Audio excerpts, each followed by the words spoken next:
शिवरायांनी गावासाठी घेतलेला निर्णय. रायगडावर त्या रात्री वातावरण खूप शांत होतं.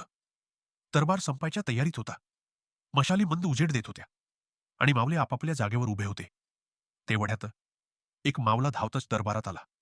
त्याच्या कपड्यांवर धूल होती. श्वास जोरात चालू होता. तो थरथरत म्हणाला, "महाराज, मुघलांनी एका गावावर हल्ला केला आहे." हे ऐकताच दरबारात शांतता पसरली. काही मावले संतापले. एक जण म्हणाला, "महाराज, लगेच सैन्य पाठवूया." सगळ्यांना वाटलं, आता मोठी लढाई होणार. पण छत्रपती शिवाजी महाराज शांत बसले होते. काही क्षणांनी त्यांनी फक्त एकच प्रश्न विचारला, "गावातली माणसं सुरक्षित आहेत ना?" मावला खाली मान घालून म्हणाला, "लोक घाबरले आहेत महाराज. काहींची घरं जळाली. मुलं रडतायत." हे ऐकताच शिवराय उठले. त्यांच्या चेहऱ्यावर राग नव्हता, काळजी होती. ते म्हणाले, "स्वराज्य फक्त किल्ले जिंकून बनत नाही, लोकांचा विश्वास जिंकून बनतं." हे शब्द ऐकून दरबारातले सगळे शांत झाले. त्या रात्री शिवरायांनी काही निवडक मावले सोबत घेतले आणि स्वतः त्या गावाकडे निघाले. रात्र कालोखी होती.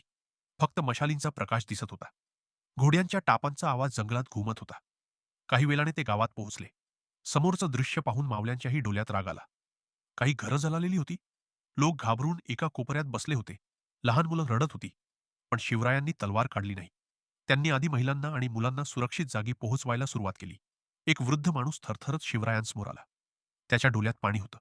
तो म्हणाला, "महाराज, तुम्ही स्वतः इथे का आलात?" शिवराय हलकंच हसले आणि म्हणाले, "राजा तोच, जो संकटात आपल्या लोकांसमोर उभा राहतो." हे ऐकताच त्या वृद्धाच्या डोळ्यातलं पाणी थांबलंच नाही. त्या रात्री शिवरायांनी फक्त गाव वाचवलं नाही, तर त्या लोकांच्या मनात स्वराज्यावरचा विश्वास अजून मजबूत केला. आणि म्हणूनच आजही लोक त्यांना फक्त राजा म्हणून नाही, तर आपल्या माणसासारखा आठवतात.